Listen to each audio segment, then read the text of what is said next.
Sebuah mobil berjenis Toyota Rush dengan nomor plat BG1909NV berwarna merah marun terperosok ke dalam anak sungai di Jalan Gubernur Haji Bastari, tepatnya di depan Rumah Sakit Hermina, Jakabaring.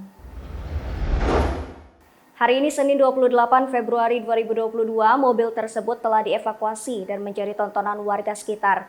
Proses evakuasi tersebut memakan waktu 30 menit dengan bantuan 2 mobil derek.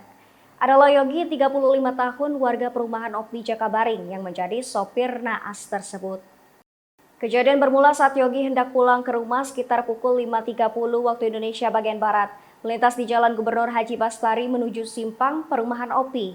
Kemudian saat melintas di depan Rumah Sakit Hermina Jakabaring, mobil menerobos lurus hingga masuk ke dalam aliran sungai. Pantauan di lokasi, mobil tersebut jatuh ke dalam aliran sungai dengan posisi miring dan sebagian badan mobil masuk ke dalam air. 4 orang anggota Satlantas Polres Banyuasin tiba di lokasi untuk membantu arus lalu lintas sekitar.